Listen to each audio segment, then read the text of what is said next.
Hi friends, welcome to my channel Snigdha వంటలు. ఈరోజు recipe వచ్చేసి ఫిష్ ఎగ్ కర్రీ అండి. ఇదైతే మా సైడు శని కర్రీ అంటారు. మేకది బ్రెయిన్ కర్రీ ఎలా ఉంటుందో ఆ టేస్ట్లో ఉంటుందండి. ఇప్పుడు ఈ ఫిష్ ఎగ్ని తీసేసుకొని ఒక గిన్నెలోకి వేసేసుకోండి. ఇందులోనే వాటర్ అలాగే పసుపు వేసేసుకొని ఒక 5 నిమిషాల పాటు ఉడికించేసుకోండి. ఇప్పుడు ప్యాన్ పెట్టేసుకొని 2 టేబుల్ స్పూన్ల వరకు ఆయిల్ని అయితే వేసేసుకోవాలి. ఇలా ఆయిల్ వేసేసుకున్న తర్వాత మనం ఉడికించి పెట్టుకున్న ఈ ఫిష్ ఎగ్స్ని అయితే వేసేసుకోండి. ఇలా వేసేసుకున్న తర్వాత మనం ఇవి చిన్న చిన్న ముక్కలుగా అయితే చేసేసుకోండి. ఇలా చిన్న చిన్నగా అయితే చేసేసుకోండి.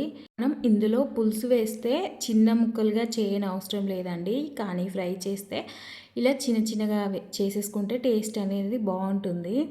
ఇలా చిన్న ముక్కలుగా చేసేసుకున్న తర్వాత ఇప్పుడు ఇందులోనే 1 టేబుల్ స్పూన్ వరకు అల్లం వెల్లుల్లి పేస్ట్ అయితే వేసేసుకోండి.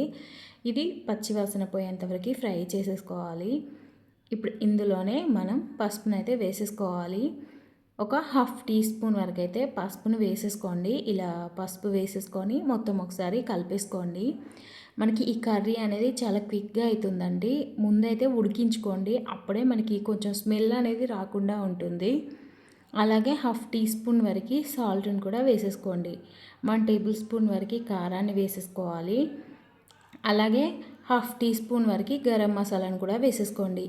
ఇలా మసాలా వేసేసుకున్న తర్వాత హై ఫ్లేమ్లో ఒక 2 మినిట్స్ పాటు ఫ్రై చేసేసుకుంటే మనకి కర్రీ అయితే రెడీ అయిపోయింది.